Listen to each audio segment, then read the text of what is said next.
محترم خواتین و حضرات، اب حاضرین وقفہ سوالات ہوں گے۔ آپ سے ایک بار پھر التماس ہے کہ آپ اپنے وہی احترام کو مینٹین کر رکھیں، اس کے بعد جلسہ برخاست ہوگا۔ سوال یہ ہے کہ ہندوستان کے مسلمان پاکستانیوں کو بھائیوں سے بڑھ کر سمجھتے ہیں، لیکن یہ جذبہ پاکستانی بھائیوں میں اتنا نہیں ہے، ایسا کیوں؟ اس کی وضاحت فرمائیں۔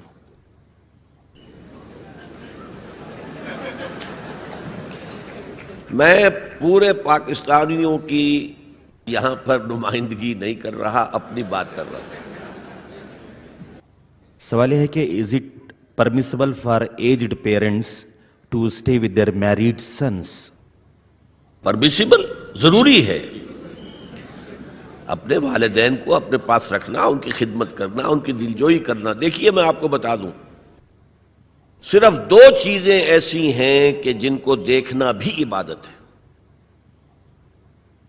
خانہ کعبہ کو آپ طواف نہ کر رہے ہیں، بیٹھے ہوئے ہوں، اس کی تعظیم کے ساتھ، محبت کے ساتھ اسے دیکھیں، یہ عبادت ہے۔ اور بوڑھے والدین کو محبت کی نگاہ سے دیکھنا عبادت ہے۔ اصل میں بڑا سائیکولوجیکل پرابلم یہ ہوتا ہے کہ جب آپ چھوٹے تھے، بچے تھے، تو والدین کی محبت آپ پر مرکوز تھی۔ اب جب آپ بڑے ہو گئے، آپ کی اولاد ہو گئی، آپ کی محبت اپنی اولاد پر جو مرکوز ہو گئی، تو ایک محبت کی پیاس والدین میں پیدا ہو جاتی ہے۔ ہماری اولاد کا مرکز محبت میں کچھ اور وجود میں آ گیا، اور ساس بہو کا جھگڑا بھی اسی وجہ سے ہوتا ہے زیادہ۔ تو اس پہلو سے یہ ہے کہ اگر آپ والدین کو محبت دیں گے اور ان کو محبت بھری نگاہ سے دیکھیں گے تو یہ بھی عبادت ہے۔ سوال یہ ہے کہ آپ کو یہاں بھارت میں مسلم معاشرہ کیسے لگا اور یہ پاکستان سے کس طرح مختلف ہے؟ کم سے کم یہ بتائیں کہ یہاں مسجدوں کا منظر، نمازیوں کی تعداد، عوام کا رہن سہن وغیرہ اور دوسرے ثقافتی پہلو پاکستانیوں سے کس قدر مشترک اور مختلف ہیں؟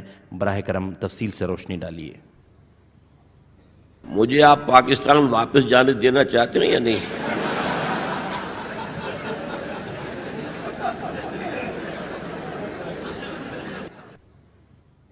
سوال یہ ہے کہ دل کی نماز کا اکثر چرچا ہوا کرتا ہے۔ جی؟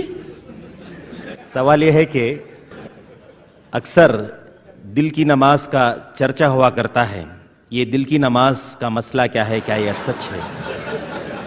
میں تو واقف نہیں ہوں، آپ سے پہلی مرتبہ سنا ہے۔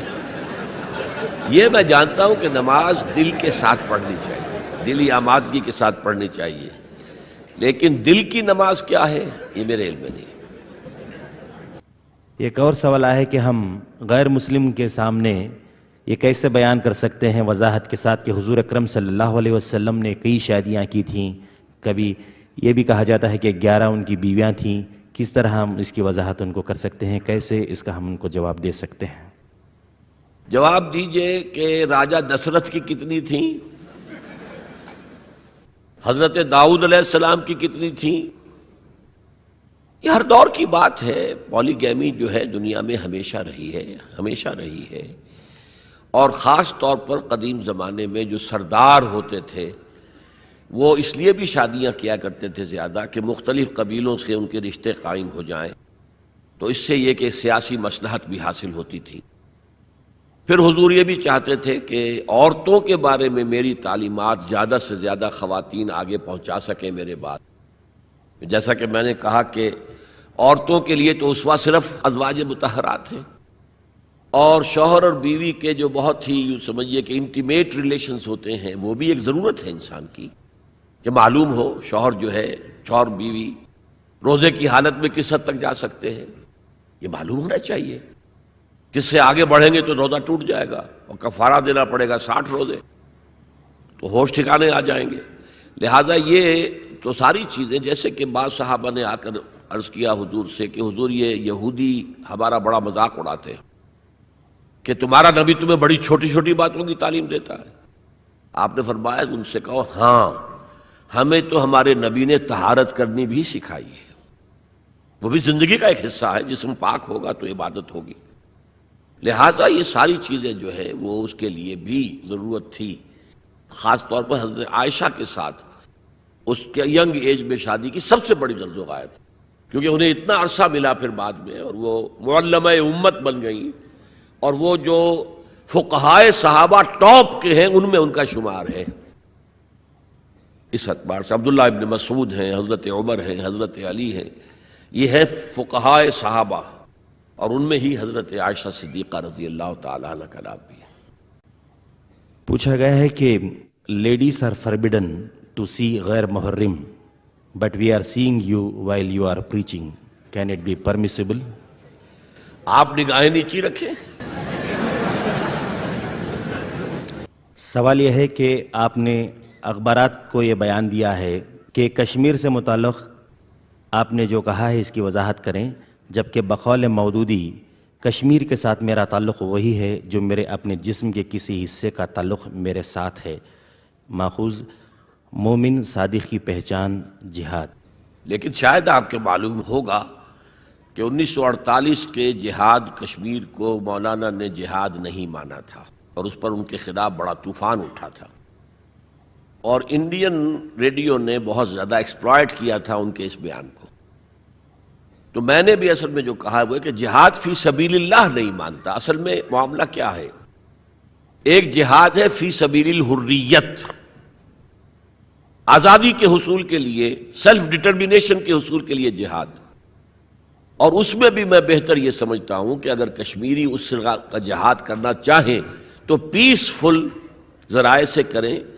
اگر 1,00,000 آدمیوں کا جلوس نکلے اور اس کے اوپر جو ہے فائرنگ ہو، 100 آدمی مر جائے، پوری دنیا میں تہلکہ مچ جائے گا۔ انہیں سیاسی اعتبار سے جدوجہد کرنی چاہیے تھی۔ مجھے آپ حضرات کو زیادہ یاد ہوگا کہ اندرا گاندھی نے 2 منسٹریز کو ایک دم جو ہے برخاست کیا تھا، ایک آندھرا پردیش کی، وہ جو رام کا کردار ادا کرتا تھا ایکٹر، کیا نام تھا اس کا، این ٹی راما راؤ، اور ایک فاروق عبداللہ کی کشمیر کی۔ یہاں سے 2,00,000 آدمی جا کر اور منسٹر ہاؤس کا گھیراؤ کر کے بیٹھ گئے کہ تم کون ہوتی ہو؟ ہمارا الیکٹڈ وزیر اعلیٰ ہے، وہ نہیں اٹھیں گے یہاں سے جب تک کہ اپنا حکم واپس نہیں لیتی۔ انہیں واپس لینا پڑا، اور کشمیر سے اب اس کا ڈاکٹر فاروق عبداللہ کا بہنوئی آ کر بیٹھ گیا، جی میں حاضر ہوں جو حکم دے۔ کوئی ایجیٹیشن نہیں ہوا۔ یہ فرق ہے۔ آپ آرگنائز ہوں، آرگنائز کر کے ایک پیسفل انداز میں اپنا مطالبہ سامنے رکھیں، اور اگر اس میں پھر اگر گولیاں چلیں، اب کہتے ہیں 70,000 جو ہیں وہ شہید ہو گئے ہیں، مارے گئے ہیں، یہ ہوا ہے، اتنی عورتیں جو ہیں ان کی عصمتیں لوٹی ہیں، اتنے گھر جلے ہیں، اتنی دکانیں جلی ہیں۔